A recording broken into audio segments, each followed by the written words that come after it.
સંસ્કારો ને, તો ગમે એવી જીવનમાં પરિસ્થિતિ આવે તો આપણે થાકવાનું નથી. એ એક લીટીનો મેસેજ છે આપણો. હટવાનું નથી. સુસાઇડ તો કરે આપણા દુશ્મન, જેટલા થવાના હોય સુસાઇડ પાકિસ્તાનમાં જ થવા જોઈએ. આપણે અહીંયા થોડા ને વારે ઘડીએ પાકિસ્તાન કીધા કરે છે કે અમને આપો કાશ્મીર. એને ખબર છે 2 ગુઠા જમીન હાટું ભાઈઓમાં ધારિયા ઉડે છે. અહીં કોઈ કતાર ગામથી અડાજણ સુધીની બસમાં સીટ નથી આપતું.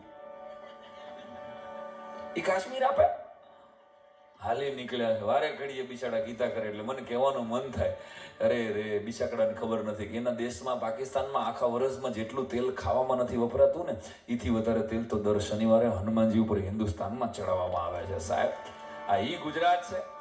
મને કહેવા દો કે જ્યાં વર્ષો પહેલા ખાલી કાઠિયાવાડની ગુજરાતની યાદ કરાવું તમને, તો કે આખા પાકિસ્તાનમાં જેટલું ટોટલ આર્મી છે ને એટલા તો આપણે તલાટીના ફોર્મ ભરાય છે. બેરોજગાર તલાટી છે. અને કેટલા વર્ષ પહેલા આપણે કહેતા હતા પાવાગઢ વાળી, મને દર્શન યાદ છે, પાવલી લઈને હું તો પાવાગઢ ગઈ હતી. પાવાગઢ વાળી મને, અને નહીં તો મારી પાવલી આ ગુજરાતી પ્રજાનો ગરબો છે. માતાજી પાસેથી પાવલી પાછી માગી લે. ઈ ગુજરાતી પ્રજા જે માતાજીને એમ કહી દે કે દર્શન દે નગર પાવલી પાછી દે, ઈ ગુજરાતી પ્રજા પાસેથી, ઈ ગુજરાતી પ્રજાના મૂળ અને કુળના વડાપ્રધાન નરેન્દ્રભાઈ મોદી પાસેથી પાકિસ્તાન ને કાશ્મીર જોઈશે. રામ ભજો મેરે પ્યારે દેશવાસીઓ.